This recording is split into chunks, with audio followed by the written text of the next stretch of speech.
Hi guys, it's your pampered chef consultant coming to you today, Tammy Brown. I just wanted to give you guys just a little bit of a tip.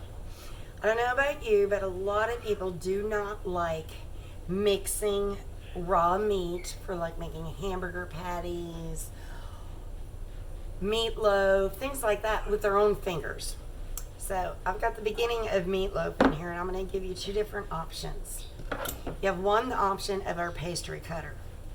And you can see how easy that just cuts right into the meat, mixes the egg, whatever seasoning you're putting into it, and it goes in just like cutting pastry. It works really good. Now that was option number one. And I'm starting to learn to use my pastry cutter for more than just pastry, because you know I don't bake that often. The other one is your handy dandy mix and chop. And I think almost every one of my customers own one of these in their kitchen. This is for when you're making ground beef. And a lot of people don't realize, you could just let the meat sit in the skillet and start to brown and everything, and come in after it's done and mix down and stir, mix down and stir. You can see how my bowl's moving, so I'm just giving you a heads up on how you do that. But now you can do the same thing when you're mixing seasonings in with your raw meat.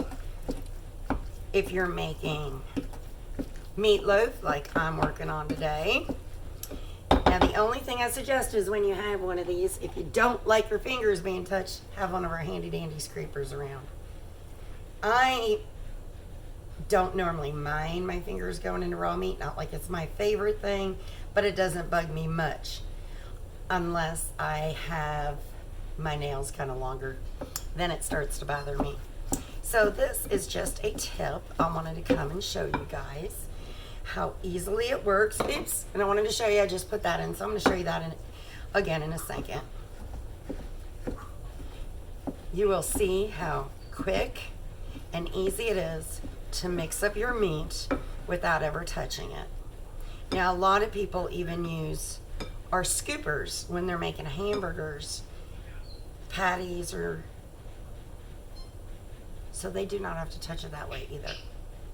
See how quick and easy this is? You can see it's not totally mixed yet, but I don't want it totally mixed yet. I want to get the water in it too. Yes, I'm using water in mine right now. But I'm going to show you how easy this mixes. You could scrape along the sides. And it's no time. And then if you've got little kids in your kitchen that want to cook with you and learn things, now you're teaching them to keep their hands out of the food, which is always a plus.